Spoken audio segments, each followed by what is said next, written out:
quando a gente começa a buscar informações sobre missões, que a maioria das igrejas não se envolvem com missões. Ela tem as suas atividades, é lógico.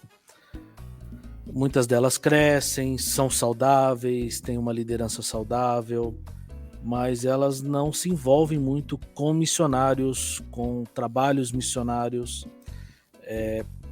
Como você acredita que a igreja local pode se envolver na obra missionária dentro do contexto urbano? Como é que ela pode, na visão de vocês, como é que ela pode se preparar para ter recursos a fim de enviar, sustentar missionários, obras missionárias, mesmo que seja dentro do contexto urbano? Vocês têm essa experiência aí com a Penha, mas muitas igrejas não possuem nenhum trabalho. E como vocês acompanharam, talvez, aí o PACA desde o início, como é que você acredita que a igreja local pode ser um instrumento para desenvolver trabalhos semelhantes ou até outros tipos de trabalho, mas também que possam se envolver com as demandas da cidade? Cara, eu entendo que o crente tem que ser alguém que tem desejo de testemunhar a respeito de Deus, do que Deus faz na vida dele, né? Fez e faz na vida dele. E isso acaba nos levando a olhar para a miséria à nossa volta. Pode Uhum, ser alguma questão social, pode não ser. A miséria pode estar na vida do rico lá que acha que tem tudo, mas que Não tem nada. não tem nada. Acha que a segurança está no poder, no dinheiro, na influência, no que quer que seja, né? E essa é a miséria não só de quem tem muito dinheiro, de quem tem algum, de quem tem pouco, de quem está no vermelho no banco, né? uhum, Eu vejo que hoje existe uma confiança muito grande no dinheiro, no poder, como uma estabilidade de vida, né? é, Mas quando a pessoa é confrontada com a morte, ela sempre acaba caindo em si, né? De que não importa o quanto você tenha ou o quanto você faça, a gente tem muito pouco controle sobre a nossa própria vida, né? E muitos temem, né, a morte. Então, a gente não pode se acomodar diante dessa miséria do mundo, né? De uhum, que quando confrontado pela morte, aí a maioria não sabe o que fazer, não sabe para onde correr. Então, uhum, acho que o crente tem que ser sensível o suficiente para olhar em volta e ver como que eu posso servir esse povo aqui que é miserável, é carente da graça de Deus, e como que eu uhum, posso mostrar que Deus é a resposta para essa miséria, né, para essa carência, que né, Cristo é a resposta. Então, a partir daí, o crente incomodado, né, sai para anunciar, sai para falar, sai para ir de encontro a essa necessidade do povo que está em volta. E se a gente não fizer isso, a igreja é só um clube, né? uhum, Uma comunidade interna que, como você falou no começo lá, é campo missionário, vai é, precisar ser evangelizada ali. é, Então, vejo isso como uma marca do verdadeiro cristianismo, assim, uhum, quando o crente entendeu que o que é ser crente, né, ele vai, uhum, de alguma forma, se incomodar uhum. com a miséria do povo que o cerca.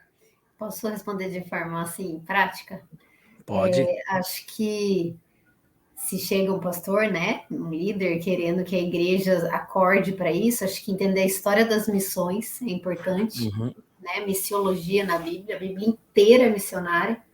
E aí, para o crente entender a função dele, o papel dele, seja ali no bairro é, dele ou, é, né, para tirar essa dicotomia de vida cristã e vida secular, né, uhum, que não existe, né? uhum, É uma cosmovisão que a gente tem que ter, buscar uhum, a cosmovisão de Cristo. Mas também existem dados aí estatísticos comprovados aí que a gente tem aprendido um pouco que as igrejas que mais cooperam, não ajudam, né, nas missões, uhum, Trabalha junto, financeiramente uhum, com as missões, são as igrejas menores são as igrejas de lugares mais simples, de lugares com menos poder aquisitivo. Não é a quantidade também, né, que se participa com missões, mas sim o que é a mesma coisa, né? A igreja está dizimando para missões, especificamente para missões. O Senhor sabe no coração se poderia ser mais ou poderia ser menos, se ela está trabalhando muito só para ela ou se ela está trabalhando realmente para o reino, né?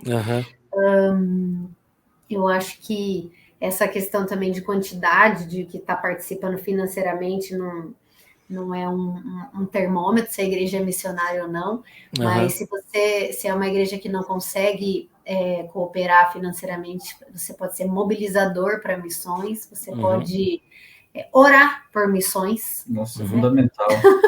Orar, a gente falava, né? Agora a gente levantando recursos para conseguir ir para o Peru, a gente consegue ir sem dinheiro, a gente dá um jeito, mas sem oração a gente não vai.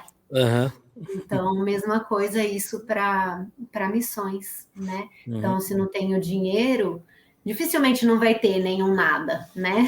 Mas pode fazer o trabalho ali no bairro, pode cooperar com oração, acompanhar missionários. Às vezes tem um novo não, né? Mas está se desenvolvendo essa questão do cuidado missionário. Às vezes você não consegue pagar um psicólogo, mas na igreja você consegue arrumar, ou você pastorear o seu próprio missionário, né? Muitos missionários são, entre aspas, abandonados pelas suas igrejas. Quando está no campo, larga para a agência, né? Não é bem assim, né? A igreja continua sendo a igreja daquele missionário, né? Então tem a questão do cuidado missionário, tem muitas outras coisas para fazer. Então ninguém tem desculpa, é uma questão de compreensão bíblica do que é missão mesmo e o que é ser crente. É ligação direta. Poucas palavras. Orar, participar financeiramente, né? Abençoa missionário e ir. E eu colocaria só um ponto a mais aí, ensinar, né? Porque a gente também não ensina. E uma das coisas que o período que nós vivemos de pandemia ensinou pra gente é que a igreja não se resume a 4 paredes numa reunião de domingo a domingo. E a gente teve que aprender a viver a nossa fé longe das reuniões dominicais, né? Então, quando a gente parou de se reunir, ficou um certo vazio. Eu falei, e agora? O que nós vamos fazer? E, de repente, eu parei, pensei e falei, peraí, minha fé continua firme, não depende de estrutura de concreto, de equipamento, né? Depende daquilo que está no meu coração e de quem eu sou em Cristo, né?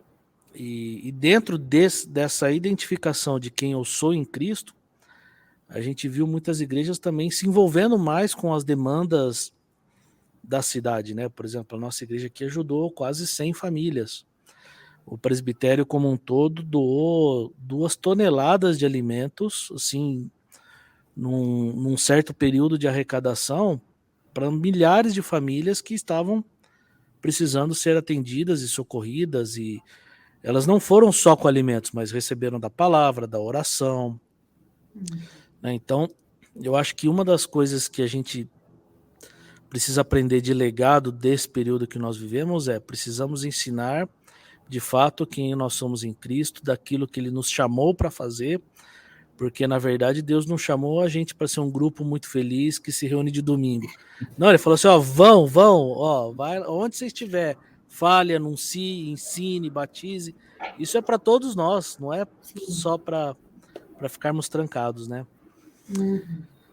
As 2 horas no domingo são muito pouco, né? Diante do que a gente vive ao longo da semana toda. Então, Deus tem um propósito tem que ser mais que isso, né? Deus tem um propósito para as nossas vidas. Senão a gente é uma tesoura que não corta, a gente só é uma tesoura linda e bem afiada. Para quê? Né? Para que fomos chamados?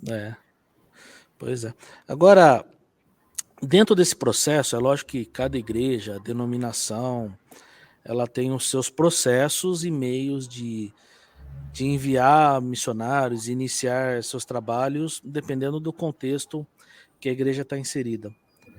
Mas eu acho que um grande desafio aí, como é que a gente pode identificar pessoas que tenham chamado para missões? Algumas pessoas, eu acho que elas são assim, você chega nela e fala assim, cara, você tem um chamado missionário. Então você mexe na pessoa até que ela realmente desperta, e é isso, me encontrei. Tem pessoas que vão se descobrindo ao longo do processo e vão se engajando, mas como é que a gente pode ter, assim, como liderança, estar atento em irmãos que possam ser identificados, treinados, discipulados para descobrir esse chamado para ir para o campo missionário? Posso falar uma frase? Fala só uma frase. A gente ouve bastante, né, estudando sobre missões, que antes aquele crente meia boca, assim, aquele crente ruim, o fraco, joga ele para a missão, tira ele daqui para parar de atrapalhar. E, na verdade, não. Tem que ser o melhor crente da sua igreja. Porque, mas eu vou julgar quem é crente. Não, você vê o crente pelos frutos, não tem o que falar. Você vê. Você não sabe quem é convertido realmente ou não, mas aquele que tem fruto é o melhor crente. E é o melhor crente que você tem que mandar. Não estou falando isso porque a gente é o melhor crente, não, porque a gente enrolou a vida toda. 20 anos enrolando, mas tem que ser, o líder tem que pegar o melhor crente. Porque o campo não é fácil, mas é bom. Você falou algo interessante. Eu li um livro uma vez que chama A Treliça e a Videira. Não sei se você teve a oportunidade de ler. E lá fala muito do fato da gente ter medo de perder os nossos melhores cristãos dentro da igreja, enquanto a gente deveria enviá-los para a obra, né? Mas a gente quer segurar, não, ele prega muito bem, ele ensina muito bem, canta muito bem, mas na verdade a gente tenta segurar em vez de enviar, achando que vai abrir um buraco na igreja, mas na verdade a graça de Deus, a sua multiforme graça, vai tampando esses buracos criados. A igreja é de Deus, né? E ela vai se reinventando, né? O Senhor da Seara manda mais trabalhadores. Pois é. E deixa eu pular aqui, acho que 2 perguntas aqui, a gente meio que acabou respondendo dentro desse bate-papo, mas agora, como é que a gente sai do comodismo do banco das igrejas e da omissão para a prática? É surra de Bíblia, né? Surra de Bíblia, não tem o que falar. É simples assim. De Gênesis a Apocalipse, né? A gente vê Deus deixando claro ali que a glória dele precisa ser levada para todos os lugares, né? Precisa ser expandida. O reino não é algo contido num lugar específico, né? A glória dele é para alcançar todos os povos, todas as nações. Então, o nosso papel é trabalhar para isso.